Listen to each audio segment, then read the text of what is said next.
진리대로 생각하라, 생각대로 마음하라. 성경 시사 철학입니다. 이번 영상의 주제는 빛나는 순간을 위해입니다. What? 무엇일까요? 나의 일생 중 가장 감격스럽고 빛나는 순간이 있다면 언제입니까? 순간을 꼽기 어렵다면 전성기라고 하면 어떨까요? 내 체력이 왕성하고 가장 아름답고 멋졌던 그때인가요? 우수상을 수두룩하게 받았던 학생 시절, 명예롭게 학위를 취득하던 때인가요? 사랑스러운 자녀가 태어난 때인가요? 사업에 성공했을 때인가요? 운동선수에게는 올림픽에 출전해서 금메달 따던 그 순간일까요? 정치, 경제, 사회, 문화, 과학 등 각 분야에서 수많은 사람이 각자의 빛나는 순간들을 맞이했을 텐데요. 내게 가장 빛나는 순간은 어떤 순간입니까? 나의 노력이 결실을 맺고 사회적 업적을 이루어 그에 맞는 위치에서 많은 사람에게 인정받은 때입니까? 혹 아직 빛나는 순간을 맞이하지 못했다고 생각한다면 나는 앞으로 올 어떤 빛나는 순간을 기대하고 있으며 그 순간을 위해 무슨 노력을 하고 있습니까? Why? 왜 그럴까요? 우리는 내 인생의 어떤 순간을 왜 빛나는 순간이라고 생각할까요? 빛나는 순간을 맞이한 사람과 그렇지 않은 사람, 어떤 차이가 있을까요? 왜 그 사람에게만 빛나는 순간이 찾아온 것 같을까요? 가장 먼저 노력의 차이, 재능의 차이, 환경의 차이 등을 생각할 수 있습니다. 그런데 문제는 노력, 재능, 환경까지 다 갖추어졌는데도 빛나는 순간이 오지 않았다면 어떨까요? 그 이유는 무엇일까요? 빛나는 순간이 왜 나에게는 오지 않은 것일까요? 그 이유를 알기 위해서는 내가 생각하는 빛은 어떤 것이며 나는 왜 그 빛나는 순간을 기다리고 있는지 질문해 보아야 합니다. 내가 생각하는 빛남이라는 것은 무엇입니까? 그 빛남을 추구하는 이유는 노력의 결실을 누리고 사람들에게 인정받기 위해서입니까? 본인 스스로가 다른 사람보다 빛나기 위해서입니까? 드라마 허준에서 보면 허준은 병으로 고생하는 많은 환자를 고쳐주다가 늦어서 과거 시험장에 들어가지 못합니다. 그러나 허준의 스승인 유이태의 아들은 그 환자들을 돌보지 않고 시험장으로 직행했고 결국 시험에 합격하여 의원이 되어 돌아옵니다. 많은 사람이 시험에 합격한 그에게 빛나는 순간이라며 박수를 치지만 아버지 유이태는 그것이 빛이 아니라고 꾸짖습니다. 그것은 빛을 잃어버리는 순간이라고 합니다. 대신 불쌍한 환자들을 돌본 허준을 칭찬하고 더욱 인정해줍니다. 유이태와 허준은 불쌍한 환자를 돌보는 순간이 바로 의원으로서 가장 빛나는 순간이라고 생각했던 것입니다. 또 육상선수 벤 존슨, 사이클 왕제 랜스 암스트롱과 같이 도핑을 해서라도 메달을 따면 그 순간이 빛나는 순간일까요? 그들은 메달을 따는 순간이 잠깐의 빛나는 순간인 줄 알았지만 결국 거짓된 빛을 추구한 결과 획득한 메달은 박탈당하고 올림픽 역사, 스포츠 역사에서 도리어 어둠으로 남게 되었습니다. 그들은 빛나는 순간에 대한 올바른 인식을 가지고 있지 못했던 것입니다. 사람들은 저마다 이것이 빛이다, 저것이 빛이다 라고 말합니다. 그러나 진정한 빛은 진리에 의해 빛나는 빛입니다. 진정한 빛이 잠시 어둠에 가려져 있어 못 볼 때가 있을 뿐입니다. 예수님은 많은 사람을 살리기 위해 십자가를 지는 순간이 가장 빛나는 순간이기에 그 길을 가셨습니다.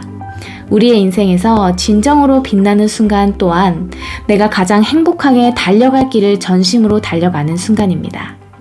How? 어떻게 할까요? 첫째, 빛나는 삶, 빛나는 순간. 예수님이 탄생하신 때 유대에는 헤롯 왕이 통치하고 있었습니다. 헤롯 왕은 모든 재정력, 기술력을 동원하여 전쟁, 반대파 숙청, 대규모 건축 사업을 진행하며 자신의 왕국을 건설하고 명성을 떨치고자 하였습니다. 이를 위해 그는 자신의 아내와 아들을 죽이기도 했고 진정한 왕 되신 그리스도의 탄생을 두려워하여 베들레헴 지역의 두살이야 모든 유아를 죽이도록 명령하기도 했습니다.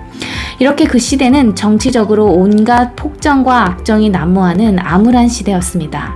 또 상대적으로 권세 있는 직업군의 사람들도 모두 자기 사리사욕을 채우기 위해 불법, 범법, 악행을 마다하지 않는 부패한 시대였습니다. 세리는 자기 멋대로 금액을 정해 많은 세금을 부과해 자기 몫을 착복했고, 군인들은 사람에게서 강탈하고 거짓으로 고발하고 받는 급료를 족한 줄로 여기지 않았습니다.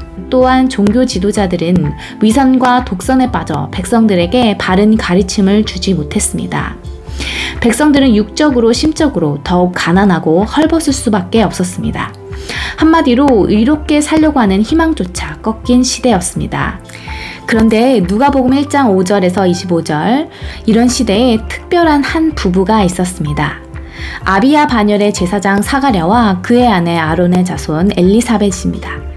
6절은 이 두 사람이 하나님 앞에 의인이니 주의 모든 계명과 규례대로 흠이 없이 행하더라 라고 기록합니다.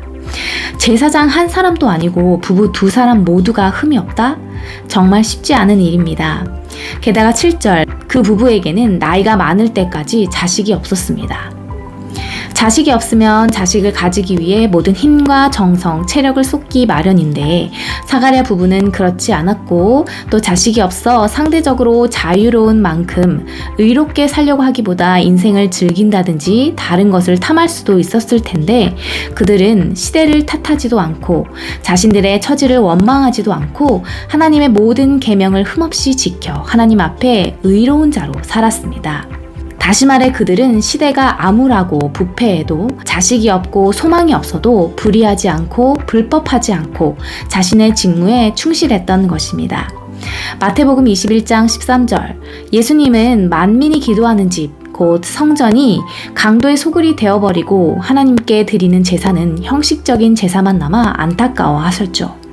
당시 제사장들이 얼마나 직무에 불충했는지 알 수 있습니다.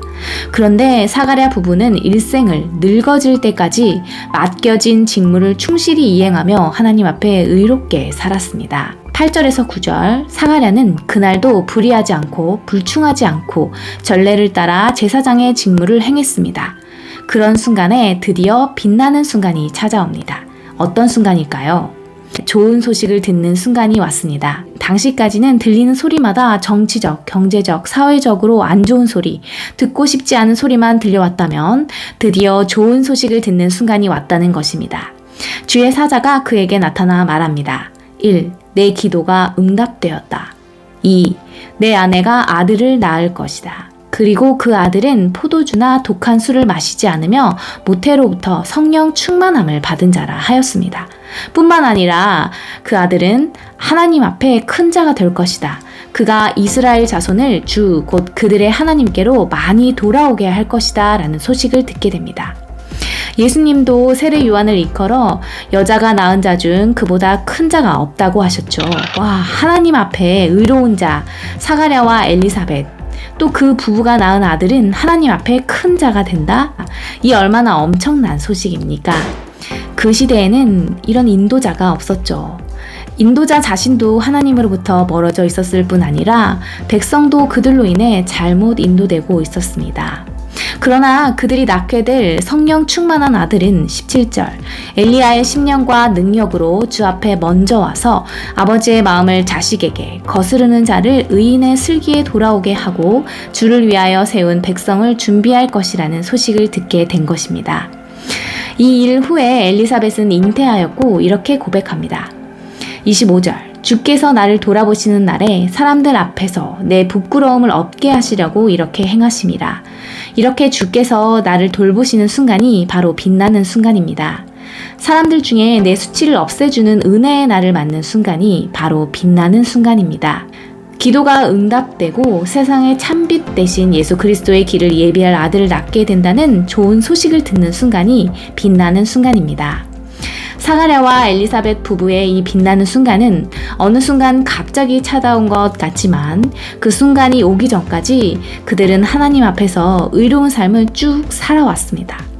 다시 말해 그들에게는 그 순간을 빛나게 하는 시간이 있었습니다. 그들은 하나님 보시기에 빛나는 삶을 살고 있었습니다. 시편 119편 105절 주의 말씀은 내 발의 등이요 내 길의 빛이니이다. 그들은 자신의 길을 비추는 말씀의 빛을 따라 일생을 그 빛 안에서 걸어왔던 것이고 그런 중 빛나는 순간을 맞이하게 된 것입니다. 일생을 말씀의 빛 안에서 걸어온 시간이 있었기에 그 빛나는 순간을 맞이할 수 있었습니다. 둘째, 빛나는 시간으로의 확장. 전 권투선수 장정구는 세계복싱 평의회 WBC 라이트 플라이급 타이틀을 15차까지 방어하고 20세기 가장 빛나는 25인 복서 중 한 명으로 선정될 만큼 빛나는 순간을 맞이한 한국 복싱의 전설입니다. 그런데 지난 8월 택시기사 폭행 사건이 발생했었죠. 또 박근혜 전 대통령은 아버지와 딸, 부녀가 한 나라의 대통령이 된 빛나는 순간을 맞이했지만 최초로 탄핵을 당해 임기를 마치지 못하였습니다. 진정으로 빛나는 순간은 그 순간에만 잠깐 빛나는 것이 아니라 과거의 한 사건으로만 남아있는 것이 아니라 그 영향력이 현재와 미래, 나와 타인, 사회 공동체에 전이되고 확장되어야 하는 것입니다. 빛나는 순간이 그 순간을 대표하는 성과물로만 남아있는 것이 아니라 지금도 앞으로도 내 삶을 살아있는 빛으로 비출 때 그것은 진정한 빛나는 순간이라 할 수 있습니다. 마태복음 5장 14절 너희는 세상의 빛이라. 그 빛의 영향력은 삶의 모든 영역으로 확장되어야 합니다. 빛나는 순간이 수많은 빛나는 시간들로 이어져야 합니다. 빛나는 순간에 담긴 진리가 믿음과 사랑, 다음을 향한 소망 속에서 끊임없이 내 삶에서 수많은 이들의 생명 속에서 빛나야 합니다. 다니엘 12장 3절 지혜 있는 자는 궁창의 빛과 같이 빛날 것이요 많은 사람을 옳은 대로 돌아오게 한 자는 별과 같이 영원토록 빛나리라. 같은 진리와 믿음을 공유한 자들이 서로의 빛나는 순간을 보고 지금도 빛나는 것을 보면서 그 빛은 더욱 커지고 그 빛을 본 모든 이들의 삶에서 그 빛이 작동해야 합니다. 새롭게 참빛이 비추어진 삶을 사는 자들이 그 빛을 더 많은 사람에게 비출 수 있도록 해야 합니다. 그렇게 우리는 사회 각층에서 진리 위에서 믿음 안에서 그 빛을 바라며 협력할 때 다양한 색채가 어우러진 무지개 빛이 온 땅에 비출 것을 기대해 볼 수 있을 것입니다.